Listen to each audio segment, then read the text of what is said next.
বন্ধুরা, আপনারা কি কখনো ভেবে দেখেছেন মানবজাতির গল্পটা আসলে কোথা থেকে শুরু হয়েছিল?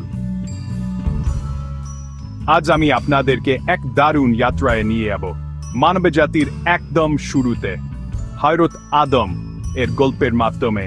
ইনি ছিলেন ইসলামের প্রথম মানব এবং প্রথম নবী। তাঁর জীবন শুধু শুরুর গল্প নয়, বরং শিক্ষা, আশা আর বিশ্বাসে ভরা এক কাহিনী। তাহলে চলুন একদম শুরু থেকে শুরু করি। যখন আল্লাহ মানবজাতিকে সৃষ্টি করার সিদ্ধান্ত নিলেন, তখন তিনি ফেরেশতাদেরকে জানালেন তিনি পৃথিবীতে একজন প্রতিনিধি, একজন খলিফা স্থাপন করবেন। ফেরেশতারা কিছুটা অবাক হয়েছিলেন। তারা ভেবেছিলেন মানুষ হয়তো পৃথিবীতে গোলমাল সৃষ্টি করবে, কিন্তু আল্লাহ তাদের আশ্বস্ত করে বললেন যে তিনি জানেন, তারা তা জানে না। এরপর আল্লাহ পৃথিবী থেকে বিভিন্ন ধরনের মাটি সংগ্রহ করলেন এবং নিজের হাতে আদমকে একটি সুন্দর আকৃতি দিলেন। যখন শরীর তৈরি হয়ে গেল, আল্লাহ আদমের মধ্যে তার রূহ ফুঁকে দিলেন।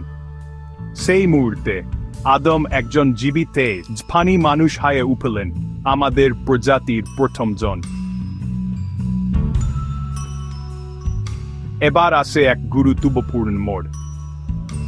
আদমকে সৃষ্টি করার পর আল্লাহ সকল ফেরেশতা এবং ইবলিসকে, আসলে জিন ছিল কিন্তু ফেরেশতাদের সাথে ইবাদত করতে, নির্দেশ দিলেন আদমের প্রতি শ্রদ্ধাস্বরূপ সিজদা করতে। সকল ফেরেশতা তৎক্ষণা আনুগত্য করল, কিন্তু ইবলিস অহংকারে পূর্ণ হয়ে অস্বীকার করল। সে তর্ক করল, আমি আদমের চেয়ে শ্রেষ্ঠ। তুমি আমাকে আগুন থেকে সৃষ্টি করেছ আর তাকে মাটি থেকে। এই অহংকার এবং অবাধ্যতার কারণে আল্লাহ ইবলিসকে জান্নাত থেকে বের করে দিলেন এবং তাকে চিরতরে অভিশপ্ত করলেন। কিন্তু ইবলিস সহজে হার মানার পাত্র ছিল না। সে আল্লাহর কাছে অনুমতি চাইলেন সে বিচার দিবস পর্যন্ত আদমের বংশধরদেরকে পথভ্রষ্ট করতে পারে। আল্লাহ তাকে অনুমতি দিলেন, তবে সতর্ক করে দিলেন যারা ইবলিসের অনুসরণ করবে তারাই হবে প্রত্যক্ষ ক্ষতিগ্রস্ত।